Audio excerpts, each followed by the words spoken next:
இன்னைக்கு நீங்க பார்க்க போறது 2010ல வெளிவந்த தி சைலன்ஸ் அப்படிங்கிற ஜெர்மன் கிரைம் த்ரில்லர். இந்த படத்தோட கதை எதை பத்தினதுன்னா சைல்ட் அபியூஸ். பொதுவா மிருகங்களுக்கு ஒரு குணம் உண்டு. அந்த குணம் என்னங்கிறது நம்மளுக்கு தெரியும். ஆனா நம்ம கூடவே வாழ்ந்துட்டு இருக்கிற அந்த மனுஷ மிருகங்களோட குணம் என்னங்கிறத நம்மால சத்தியமா கண்டுபிடிக்கவே முடியாது. அப்படிப்பட்ட 2 கொடூரமானவனுங்களை பத்தின கதை தான் இது. சரி, இப்ப இந்த வீடியோவை பார்க்க ஆரம்பிங்க. அதுக்கு முன்னாடி நம்ம சேனல் இன்னும் சப்ஸ்கிரைப் பண்ணாத நண்பர்கள் சப்ஸ்கிரைப் பண்ணிக்கோங்க.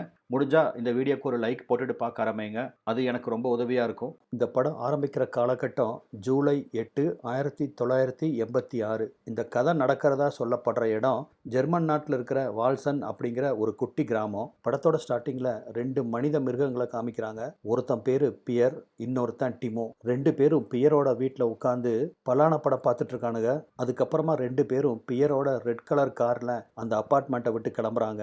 போகிற வழியில் ரோட்டோரமாக சைக்கிளில் போயிட்டு இருக்கிற ஒரு பொண்ணை பியர் பார்க்குறான்.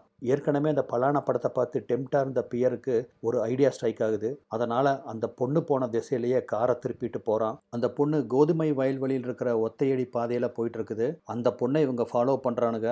அதை தெரிஞ்ச உடனே அந்த பொண்ணு பயந்துட்டு சைக்கிளை போட்டுட்டு அங்கிருந்து ஓட முயற்சிக்குது. ஆனால் இந்த மிருகத்தோட வெறிக்கு முன்னாடி அந்த பொண்ணு தப்பிக்க முடியல. அந்த பியர் கையில் மாட்டிக்குது. அந்த பொண்ணை தூக்கிட்டு போய் அந்த கோதுமை வயல் மறைவில் வச்சு பலவந்தப்படுத்துகிறான் அந்த பியருங்கிற மிருகம். ஆனால் கூட வந்தாலையா இன்னொருத்தன் டிமோ. அவனுக்கு பியர் அந்த பொண்ணை நாசப்படுத்துறதுல துளி கூட சம்மதம் இல்லை. ஆனாலும் பயத்தில் அப்படியே கார் பக்கத்திலேயே பம்பிட்டு நின்றுட்டு இருக்கிறான். அந்த 5 நிமிஷம் ஆசைக்காக அந்த பொண்ணுக்கு 12, 13 வயசு இருக்கலாம். அதை தூக்கிட்டு போய் நாசப்படுத்திட்டு சாரிப்பா என்னை மன்னிச்சுக்க அப்படின்ட்டு ரொம்ப கேஷுவலாக சொல்லிட்டு பியர் எந்திரிக்கிறான். ஆனால் பயந்து போயிருந்த பொண்ணு அவனை அடிக்கிறா.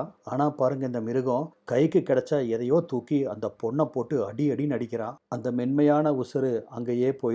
வெறிகொண்ட அந்த பியர் அந்த பொண்ணை தூக்கிட்டு காருக்கு வர்றான். ஆனால் அதுக்குள்ள டிமோ ஏதோ தப்பு நடந்துருச்சேன்னு சொல்லி காரை நோக்கி ஓட ஆரம்பிக்கிறான். அவனுக்கு இந்த உண்மையை எதிர்கொள்ள பயம். காரோட டெக்குக்குள்ள அந்த பொண்ணோட பணத்தை போட்டுட்டு அது ஓட்டிட்டு வந்த சைக்கிளை தூக்கி அந்த வயலுக்குள்ள வீசுறான். அந்த பொண்ணு ஒரு ஹெட்ஃபோன் போட்டிருக்கோம். அந்த ஹெட்ஃபோனை கரெக்டாக எடுத்து டிமோ கையில் கொடுக்குறான். வேகமாக கார் எடுத்துட்டு அங்கிருந்து கிளம்புற சமயத்தில் பயத்தில் டிமோ அந்த ஹெட்ஃபோனை தூக்கி வெளியே வீசிடுறான். சில நாட்களுக்கு அப்புறம் பியர் அவனோட காரை சுத்தம் பண்ணிட்டு இருக்கான். ஆக்சுவலாக ஒரு பார்க்கில் அவன் வாட்ச்மேனாக இருக்கான். நிறையா குழந்தைகள்லாம் அந்த பார்க்கில் விளையாண்டுட்டு இருக்கு. காரை சுத்தம் பண்ணிட்டு இருக்கும்போது தான் டிமோ பேகை மாட்டிட்டு வேகமாக நடந்து போகிறத பார்க்குறான். ஓடி வந்து டிமோவை நிறுத்த பார்க்குறான். ஆனால் அங்கே வந்த ஒரு பஸ்ஸில் ஏறி டிமோ கிளம்பிடுறான். அவனால் இன்னும் அந்த அதிர்ச்சியிலிருந்து மீள முடியல. இந்த இடத்த விட்டு தப்பிச்சு போகணும் அப்படின்னு தான் பஸ் ஏறி கிளம்பி போயிட்டு இருக்கிறான். இப்போ 23 வருஷத்துக்கு அப்புறமா காமிக்கிறாங்க. அதே வீட்ஃபீல்டை தான் காமிக்கிறாங்க. அந்த கோதுமை வயல் வழியா எலனா அப்படின்னு ஒரு லேடி ஜாகிங் போயிட்டு இருக்காங்க. இந்த எலனா தான் 23 வருஷத்துக்கு முன்னாடி கற்பழிச்சு கொல்லப்பட்ட அந்த சின்ன பொண்ணோட அம்மா. அந்த பொண்ணோட பேரு பியா. தன் பொண்ணு கொல்லப்பட்ட இடத்துல ஒரு சிலுவையை நட்டு வச்சிருக்காங்க. அதே ஊர்ல வேற ஒரு குடும்பத்தை காமிக்கிறாங்க. அப்பா கோவமா கதவை தட்டுறாரு. கதவை தோற சினிகா அப்படின்னு கத்துறாரு. அதை விட பொண்ணு கோவமா கதவை திறக்கிறா. என்னது இது, ஸ்கூல்ல இருந்து எனக்கு ரிப்போர்ட் வந்திருக்கு, நீ கிளாஸுக்கே சரியா போறது இல்லையாமா அப்படின்னு அப்பா வாய்ஸை உயர்த்த, யார் சொன்னா ஸ்கூல் பொய் சொல்லுது, நான் ரெகுலரா ஸ்கூலுக்கு போயிட்டு தான் இருக்கேன், என் பேச்சை நீங்க நம்ப மாட்டேங்கிறீங்கல்ல அப்படின்னு கோவத்துல டமார்னு கதவை சாத்திட்டு நான் டென்னிஸ் பிராக்டிஸ் போறேன் அப்படின்னு சொல்லி தன்னோட சைக்கிள்ல கிளம்பி போகுது. இந்த பொண்ணுக்கும் ஆரம்ப சீன்ல பார்த்தேன் இல்லையா பியா, அந்த பொண்ணு வயசு தான் இருக்கும். சைக்கிளில் கொஞ்சம் தூரம் வந்து அந்த பொண்ணு அவள் ஃப்ரெண்டான மேரிக்கு ஃபோன் பண்ணுறா. நம்ம 2 பேரும் அந்த பார்க்கில் மீட் பண்ணலாம், நீ அங்கே வந்துரு அப்படின்னு சொல்லிட்டு ஃபோனை கட் பண்ணுறா. அடுத்த சீனில் இன்வெஸ்டிகேஷன் ஆஃபீஸர் டேவிட்டை காமிக்கிறாங்க. அவரோட சீனியர் ஆஃபீஸரான கிருஷ்ணன் இன்னைக்கு ரிட்டையர் ஆகிறாரு. அதனால் ஒரு பார்ட்டி வச்சுருக்காங்க. அந்த பார்ட்டிக்கு வந்துட்டு இருக்காரு. டேவிட்டோட மனைவி சமீபத்தில் தான் கேன்சரில் இறந்துருப்பாங்க. இன்னும் டேவிட் அந்த சோகத்திலிருந்து முழுசாக மீளவே இல்லை. இந்த சீனில் அம்யூஸ்மெண்ட் பார்க்கில் தன்னோட ஃப்ரெண்டுக்காக வெயிட் பண்ணிட்டு இருக்க சினிகாவை காமிக்கிறாங்க. அவள் பேரண்ட்ஸ்க்கு ஒரு வாய்ஸ் மெயில் அனுப்புகிறா. நான் இன்னைக்கு மேரியோட வீட்லேயே தங்கிடுவேன், நாளைக்கு தான் வருவேன் அப்படிங்கிற மெசேஜ். தான் ஃப்ரெண்டு வந்துடுவா அப்படின்னு நைட்டு வரைக்கும் சினிகா வெயிட் பண்ணுறா. ஆனால் மேரி வந்தபாடு இல்லை. பயந்து போன சினிகா மேரிக்கும் ஒரு வாய்ஸ் மெயில் அனுப்புகிறா. நீ வர்றையா இல்லையாங்கிறது எனக்கு சொல்லு, அப்படி இல்லைன்னா நான் வீட்டுக்கு கிளம்பி போகணும் அப்படின்னு சொல்கிறா. ஆனால் அந்த வாய்ஸ் மெயிலுக்கும் மேரிக்கிட்ட இருந்து எந்த பதிலும் இல்லை. நைட்டாக சினிகா பயப்பட ஆரம்பிக்கிறா. அதே சமயத்தில் சினிகாவை கார் காரில் உட்கார்ந்திருந்த ஒருத்தன் வாட்ச் பண்ணுற மாதிரி காமிக்கிறாங்க. அதே சமயத்தில் இங்கே கிருஷன் டேவிட்டை போலீஸ் ஸ்டேஷனுக்கு கூட்டிகிட்டு போகிறாரு. டேவிட் கிட்ட ஒரு ஃபைலை கொடுக்குறாரு. 23 வருஷத்துக்கு முன்னாடி நடந்த கொலை, இன்னைக்கு வரைக்கும் எங்களால் கிராக் பண்ண முடியாத கேஸ் அப்படின்னு அந்த டைரி கொடுக்குறாரு. இந்த கேஸை பற்றின டீட்டெயில்ஸ் அதிகமாக இல்லை. அந்த கொல்லப்பட்ட பொண்ணுக்கு 11 வயசு. நான் ஆரம்பத்தில் 13 வயசுன்னு நினச்சிட்டு இருந்தேன். ஆனால் 11 வயசு தான் ஆகுது. பாவம். அந்த பொண்ணை யாரு கொன்னாங்க, எப்படி கொன்னாங்க அப்படிங்கிற எந்த தகவலுமே போலீஸ்க்கு இது வரைக்கும் கிடைக்கல. கொலைகாரன் ஓட்டிட்டு வந்தது ஒரு ரெட் கலர் கார் அப்படின்னு ஒரு சின்ன பையன் ஸ்டேட்மெண்ட் கொடுத்துருக்கான். அந்த ஸ்டேட்மெண்ட்டை வச்சு ஒரு ரெட் கலர் காரை மட்டும் வரைஞ்சி வச்சிருக்காங்க. இந்த கார் ஒன்று தான் இந்த கேஸில் இருக்கிற ஒரே ஒரு எவிடன்ஸு. ஆனால் இன்னைக்கு வரைக்கும் அந்த காரையும் கூட அவங்களால கண்டுபிடிக்க முடியல. அவ்வளோதான் இந்த கேஸோட மொத்த ஃபைலே. பல மாதங்களுக்கு அப்புறம் கற்பழிச்சு கொல்லப்பட்ட பொண்ணு அங்கிருந்து ஒரு லேக்கில் பிணமாக மீட்கப்பட்டிருக்கா. ஆனால் இப்போ வரைக்கும் எங்களால் அந்த கொலையாளியை கண்டுபிடிக்க முடியல அப்படின்னு ரொம்ப வேதனையோட சொல்கிறாரு. அப்போ தான் டேவிட் ஒரு விஷயத்தை நோட் பண்ணுறாரு. இன்னைக்கு ஜூலை 8. இதே ஜூலை 8 1986 தான் அந்த கொலை நடந்த நாள். அதே சமயத்தில் சினிகாவை காமிக்கிறாங்க. அவள் ஃப்ரெண்டு மேரி வராததால் சைக்கிளில் வீட்டுக்கு வந்துட்டுருக்கா.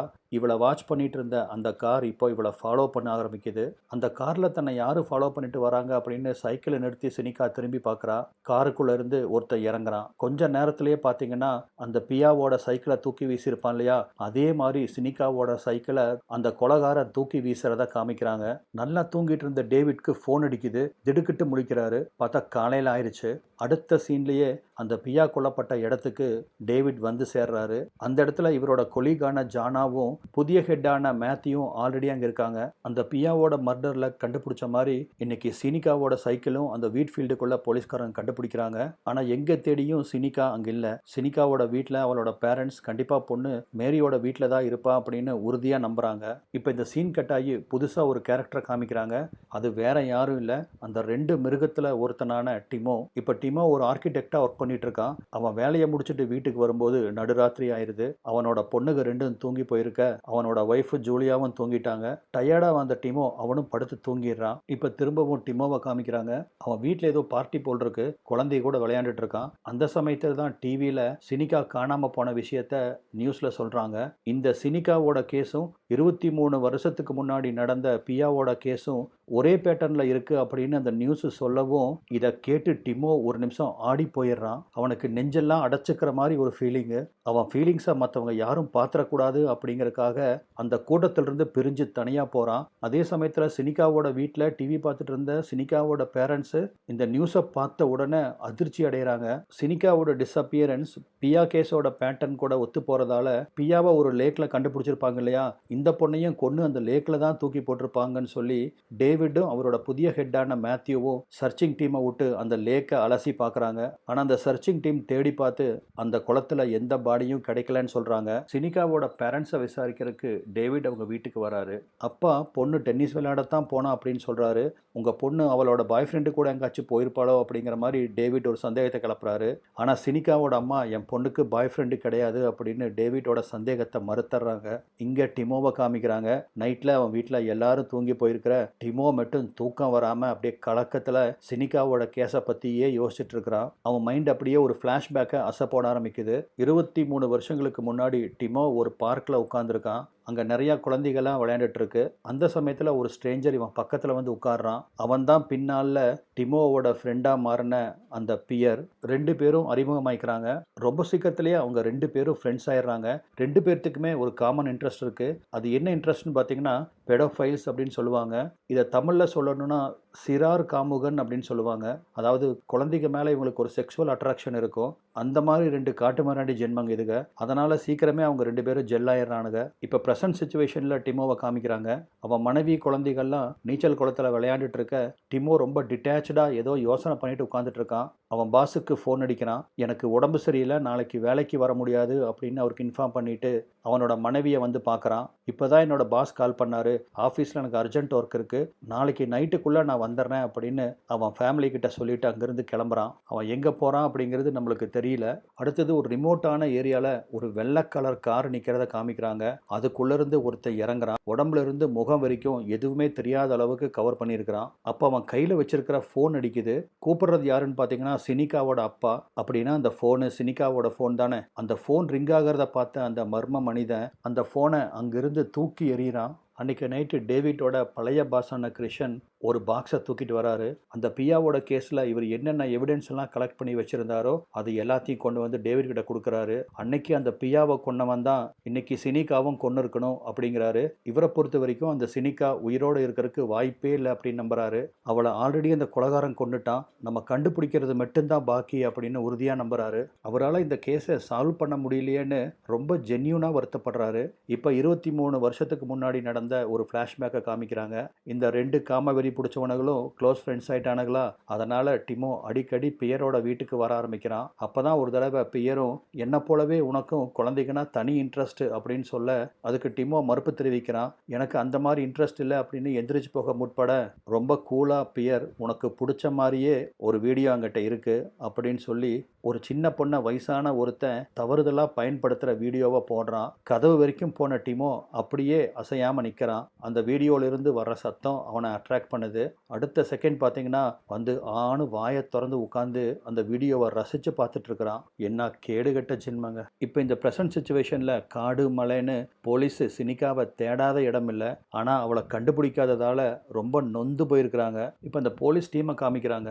ஜானா அவகிட்ட இருக்கிற ஃபைல்ஸ்ல இருந்து நிறைய எவிடன்ஸை எடுத்து டேவிட் கிட்ட டிஸ்கஸ் பண்ணிட்டு இருக்கா. அதுவும் குறிப்பாக அந்த ரெட் காரை பற்றி தான் அவள் பேசுகிறான். பியாக்கு அப்புறமா இன்னொரு பொண்ணும் தொலைஞ்சு போயிருக்கா.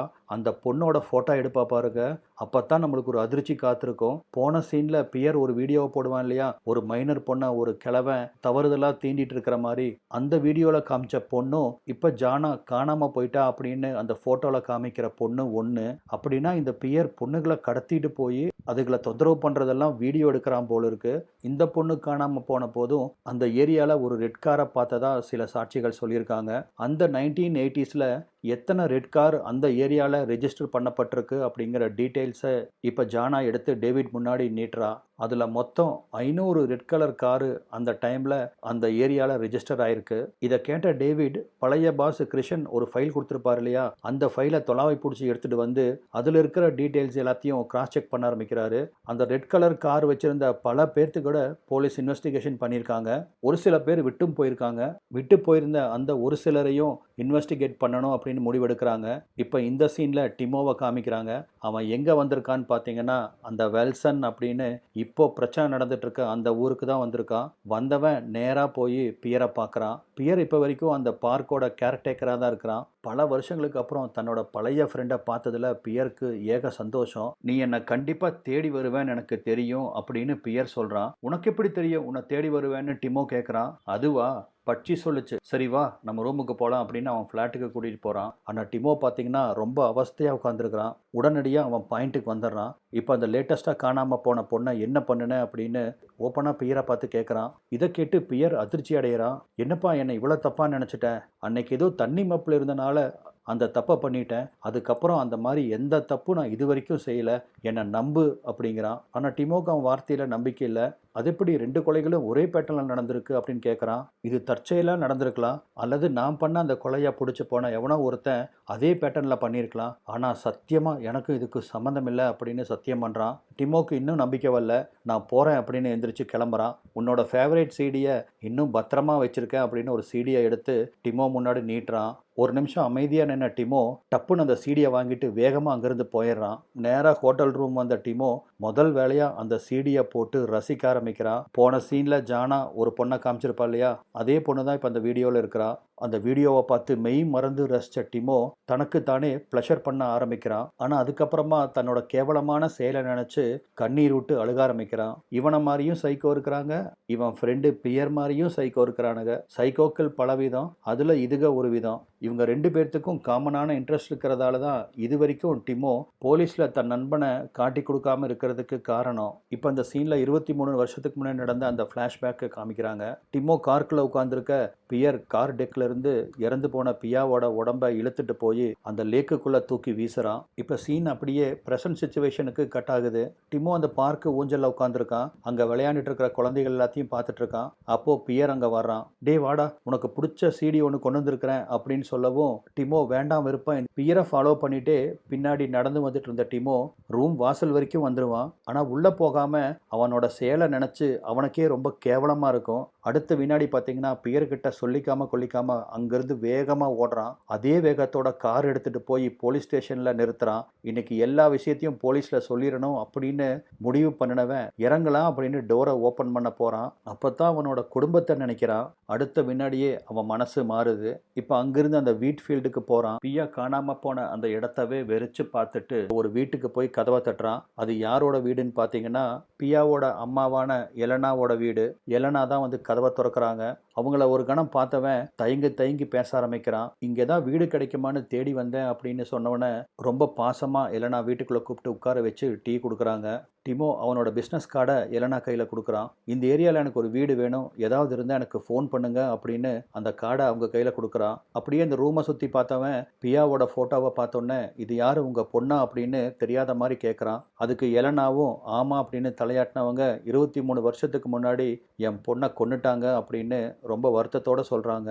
அவங்க பொண்ணை பற்றி கேட்டதுக்காக அந்த அம்மா கிட்ட மன்னிப்பு கேட்டுட்டு உடனடியாக எந்திரிச்சு வெளியே வந்து காரில் உட்காந்துக்கிறான். இவன் எதுக்குடா தன்னோட பொண்ணு செத்ததுக்கு மன்னிப்பு கேட்குறான் அப்படின்னு எலனாக்கு டவுட் வருது. டிமோவோட நடவடிக்கையில் சந்தேகப்பட்ட எலனா ஜன்னல் வழியாக அவனை கவனிக்கிறாங்க.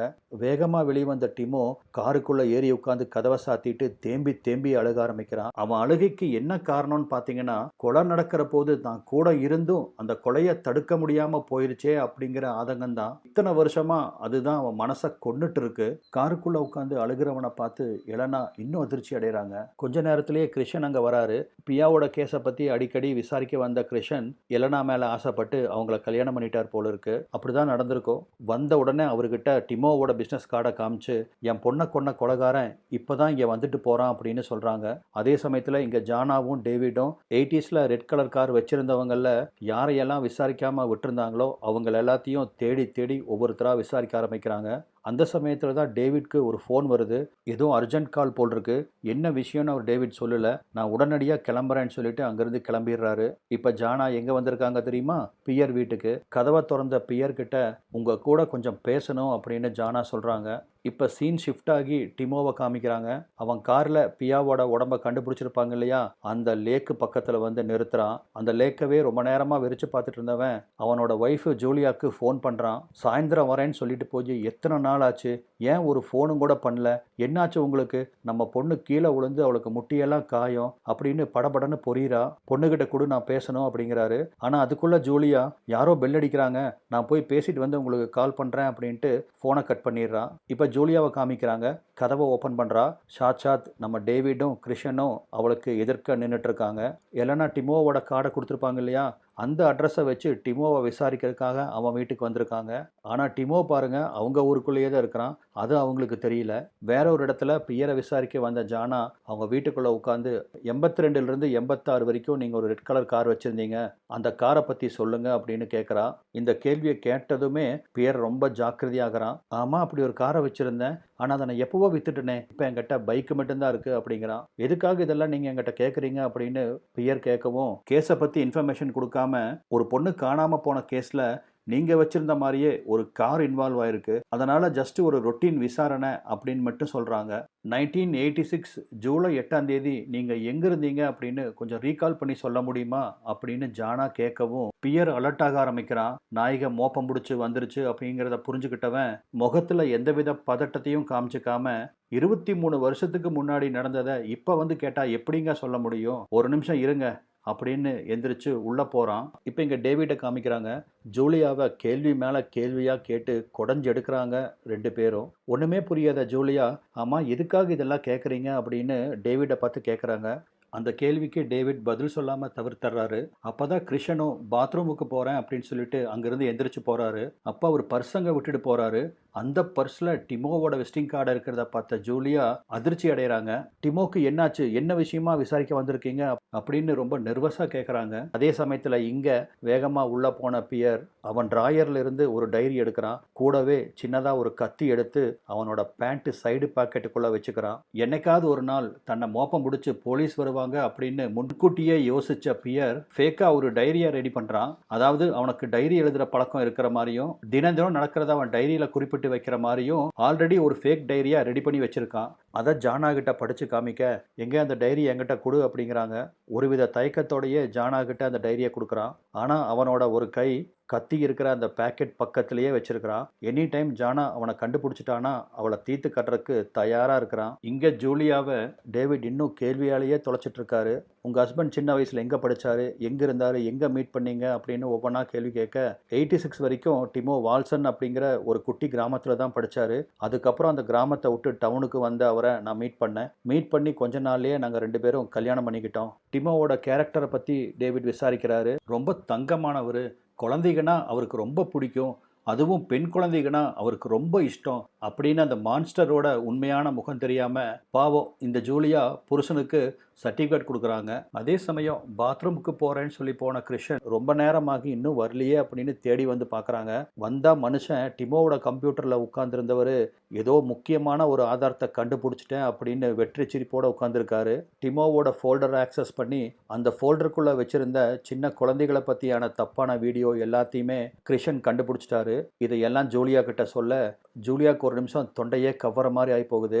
அவமானத்தில் தலையை குனிஞ்சுக்கிறான். தம் புருஷன் இப்படி ஒரு கேடு கெட்டவனா இருப்பான்னு சத்தியமா அவங்க கனவுலையும் கூட நினைச்சதில்லை. இப்போ பியர் வீட்டில் காமிக்கிறாங்க. அவன் டைரியை படித்த ஜானா அவங்ககிட்ட எந்த தப்பு இல்லை அப்படின்னு அங்கிருந்து கிளம்புறாங்க. இந்த சீன்ல லேக்குக்கு முன்னாடி கார்ல வெயிட் பண்ணிட்டு இருக்க டிமோவை காமிக்கிறாங்க. பழைய நினைவுகள் எல்லாம் அவன் கண்ணு முன்னாடி அப்படியே வந்து போகுது. ஏதோ முடிவெடுத்த டிமோ காரை ரிவர்ஸ்ல எடுக்கிறான். அவன் என்ன பண்ண போறான் அப்படிங்கிறது நம்மளுக்கு புரிஞ்சு போச்சு. காரை பின்னாடி எடுத்த டிமோ வண்டியை நிறுத்துறான். இப்போ காரை வேகமா அந்த லேக்கை நோக்கி ஓட்டுறான். அவ்வளவுதான், அப்படியே ஒரு நோஸ் டைவ். அந்த காரோட டிமோ லேக்குக்குள்ள முழுக ஆரம்பிக்கிறான். கொஞ்ச நேரத்திலேயே உசுருக்கு போராடின அந்த மான்ஸ்டர் காருக்குள்ளேயே செத்து போறான். அடுத்த சில மணி நேரங்கள்லேயே இந்த விஷயம் லோக்கல் போலீஸுக்கு தெரிய வர காருக்குள்ளே செத்து போயிருந்த டிமோவோட அந்த காரை வெளியெடுக்கிறாங்க. இதை பார்த்து கிருஷ்ணனுக்கு ஏகப்பட்ட குஷி. எத்தனை வருஷமா இந்த கேஸை முடிக்கிறதுக்காக காத்திருந்தேன், ரிட்டையர் ஆயிருந்தாலும் ஒரு வழியா நானே இந்த கேஸை முடிச்சிட்டேன் அப்படின்னு டேவிட் கிட்ட சொல்லி பூரிப்படைகிறாரு. டிவி நியூஸ்லலாம் இதுதான் இப்போ சென்சேஷன். இந்த நியூஸை பார்த்த சினிகாவோட பேரண்ட்ஸ் தன்னோட பொண்ணுக்கு என்னாச்சோ அப்படின்னு பயப்பட ஆரம்பிக்கிறாங்க. இப்போ வேற ஒரு சீன்ல அதே ஊர்ல இருக்கிற வேற ஒரு குளத்துல ஒருத்தர் நீச்சல் அடிச்சிட்டு இருக்காரு. அந்த சமயத்துல தான் ஒரு ஓரத்துல ஏதோ தெரிய என்னன்னு போய் பார்க்கறாரு. பார்த்தா அது சினிகாவோட கை. சினிகா அந்த குளத்துல இறந்து மிதந்துட்டு இருக்கா. இந்த விஷயம் காட்டு தீ போல பரவ போலீஸ் ஸ்டேஷனே பரபரப்படையுது. உடனடியா போலீஸ் இந்த நியூஸை சினிகாவோட பேரண்ட்ஸுக்கு இன்ஃபார்ம் பண்றாங்க. டெட் பாடியா அடையாளம் காட்டுறதுக்காக சினிகாவோட பேரண்ட்ஸ் அட்டாப்சி ரூமுக்கு போறாங்க.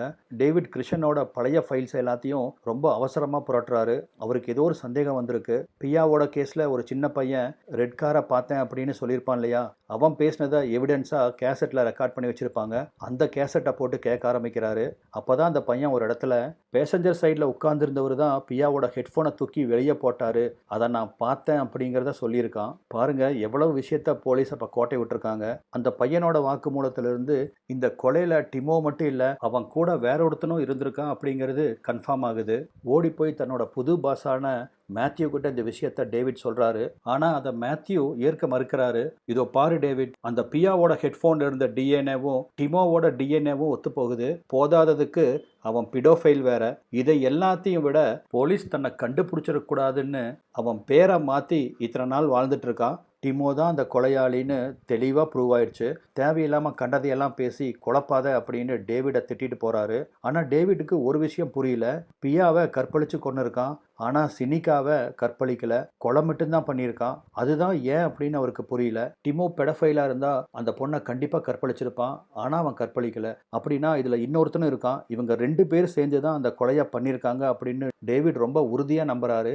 அதுக்கு என்ன காரணம்னு பார்த்தீங்கன்னா, 2ஆவதா கொலை செய்யப்பட்ட சினிகாவை அதே இடத்துல அதே நேரத்தில் அந்த இன்னொருத்தன் சினிகாவை கொன்று தன்னோட பழைய ஃப்ரெண்டுக்கு ஒரு மெசேஜ் அனுப்பிச்சிருக்கான். அதே பேட்டர்னில் செய்யப்பட்ட இந்த கொலையை டிவி நியூஸில் பார்த்தா 23 வருஷங்களுக்கு முன்னாடி பிரிஞ்சு போன தன்னோட நண்பன் தன்னை தேடி வருவான் அப்படின்னு அவனுக்கு மெசேஜ் கொடுக்கறதுக்காகவே அந்த கொலைகாரன் இந்த கொலையை பண்ணியிருக்கான் அப்படின்னு டேவிட் ஆணித்தரமாக சொல்கிறாரு. ஆனால் மேத்யூ டேவிடோட இந்த கூற்றை மறுக்கிறாரு. நீயும் கற்பனையும் உன் கற்பனை கொண்டு போய் குப்பையில் போடுன்னு கத்துறாரு. இதனால் 2 பேர்த்துக்குள்ள வாய் தகராறு ஏற்பட பயங்கர டென்ஷன் ஆன டேவிட் மேத்யூ தன்னோட உயரதிகாரின்னு கூட பார்க்காம அவரை அடித்து கீழே தள்ளி போட்டு மிதின்னு மிதிச்சிடுறாரு.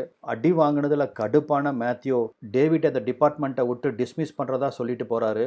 இப்போ இந்த கிளைமாக்ஸ் சீனில் ஒரு வெள்ளை கலர் காரு கராஜுக்குள்ளே என்டர் என்டர் ஆகுது. இந்த காரு தான் சினிகாவை ஃபாலோ பண்ண காரை கராஜுக்குள்ளே நிறுத்திட்டு அந்த கொலையாளி கீழே இறங்கி வர்றான். சாட்சாத் நம்ம பியர் தான். இந்த இடத்துல தான் நம்ம ஒரு விஷயத்தை கவனிக்கணும். ரொம்ப வருஷங்களுக்கு அப்புறம் பியரை தேடி டிமோ வந்திருப்பானே இல்லையா? அப்போ பியர் ஒரு வார்த்தை சொல்லுவான், கண்டிப்பா நீ என்னை தேடி வருவேன்னு தெரியும் அப்படின்னு சொல்லியிருப்பான் இல்லையா? அது எப்படின்னு பார்த்தீங்கன்னா, நம்ம டேவிட் கெஸ் பண்ணினது கரெக்டு. தன்னோட நண்பன் எங்கே போனா அப்படின்னு ட்ரேஸ் அவுட் பண்ண முடியாத பியர் ஒரு ஸ்கெட்ச் போடுறான். 23 வருஷங்களுக்கு முன்னாடி பியர் எப்படி ஒரு பொண்ணை கொலை பண்ணானோ அதே பேட்டர்னை யூஸ் பண்ணி இப்போ அந்த சினிகாவை கொலை பண்றான். அவனுக்கு சினிகாவை கற்பழிச்சு கொல்லணும் அப்படிங்கிற எண்ணம் இல்லை. எப்படியும் தன்னோட நண்பன் இந்த கொலையை டிவியில பார்ப்பான். அவனுக்கு அந்த மெசேஜ் ரீச் ஆகணும் அப்படின்னு தான் சினிகாவை கொலை மட்டும் பண்ணியிருப்பான். அவன் எதிர்பார்த்தபடியே அந்த கொலையை டிவியில பார்த்த டிமோ பியரை தேடி ஓடி வந்திருப்பான். அதை மனசுல வச்சுதான் கண்டிப்பா நீ என்னை தேடி வருவேன் அப்படிங்கிற அந்த டைலாக டிமோ கிட்ட பேசியிருப்பான். சினிகா கேஸ்லயும் இவன் தான் குற்றவாளி. அங்க உட்கார்ந்திருந்த அந்த லேண்ட் லேடி கிட்ட கார் சாவியை கொடுக்குறான். என்னப்பா அடிக்கடி கார் எடுத்துட்டு நீ எங்க தான் போற? உன் கூட இருப்பானே உன் சொந்தக்காரன் அவன் எங்க அப்படின்னு கேட்குறாங்க. டிமோவை தான் அவங்க மீன் பண்றாங்க. அவன் என் சொந்தக்காரன் இல்லை, என்னோட ஃப்ரெண்டு. அவன் வந்த வேலை முடிஞ்சிச்சுன்னு ஊருக்கே போயிட்டான் அப்படின்னு சொல்லிட்டு இருந்த பியர் அந்த அம்மா பக்கத்தில் இருக்கிற நியூஸ் பேப்பரை பார்த்த உடனே பயங்கரமா அதிர்ச்சி அடைகிறான். ஒரு கணம் அவன் இதயமே வெடிச்சிருது. என்னன்னு பார்த்தீங்கன்னா, டிமோங்கிற அந்த பெடஃபைல ஒரு வழியா போலீஸ் கண்டுபிடிச்சிட்டாங்க அப்படின்னு அந்த நியூஸ்ல போட்டிருக்கு. இந்த வயசான அம்மாக்கு செத்து போன அந்த டிமோ தான் பியரோட ஃப்ரெண்டு அப்படிங்கிறது தெரியல. ஏன்னா அவங்க டிமோவை சரியா பார்த்ததில்ல. இதோ இவன் தான்ப்பா குழந்தைகளை கடத்திட்டு போய் நாசமாக்கின இவனை ஒரு வழியா போலீஸ் பிடிச்சிட்டாங்க அப்படின்னு அந்த அம்மா சொல்லிட்டு இருக்கிறது தூரத்துல இவனுக்கு காதுல விழுகுது. மனசு நொறுங்கி போன இந்த மான்ஸ்டர் பியர் எதுக்காக அவசரப்பட்டு இவன் செத்தான் அப்படின்னு யோசிச்சுட்டே நடக்க ஆரம்பிக்கிறான். வீட்டு கதவை திறந்தவன் அப்படியே நம்மளை பார்த்தபடி நிக்கிறான். என்னதான் போலீஸால பியரை இப்ப வரைக்கும் கண்டுபிடிக்க முடியாட்டினாலும் ஆனா அந்த போலீஸ் அவங்க அறியாமலே இவனோட மனசை உடைச்சு இவனோட நம்பிக்கையை சிதைச்சு இதோ வரண்டா உன்னை தேடி அப்படிங்கிற மாதிரி இந்த படம் முடியுது. என்னங்க இந்த படம் ரொம்ப டிஃப்ரெண்ட்டாக இருந்துச்சா? உங்களுக்கு பிடிச்சதா அப்படிங்கிறத கமெண்ட்டில் தெரிவிங்க. நான் இந்த வீடியோ முடிக்கிறதுக்கு முன்னாடி இன்னொரு இன்ஃபர்மேஷன். இந்த படத்தோட டைரக்டர் தான் இந்த படத்தை டைரக்ட் பண்ணுறதுக்கு மிகப்பெரிய இன்ஸ்பிரேஷனாக இருந்த படம் மெமரிஸ் ஆஃப் மர்டர் அப்படின்னு 2003 வந்த ஒரு கொரியன் படம் தான் அப்படின்னு ஒரு இன்டர்வியூவில் சொல்லியிருப்பார். ஓகே, இதோட முடிச்சுக்கிறேன். நம்ம மீண்டும் வேற ஒரு பதிவில் சந்திக்கலாம். நன்றி.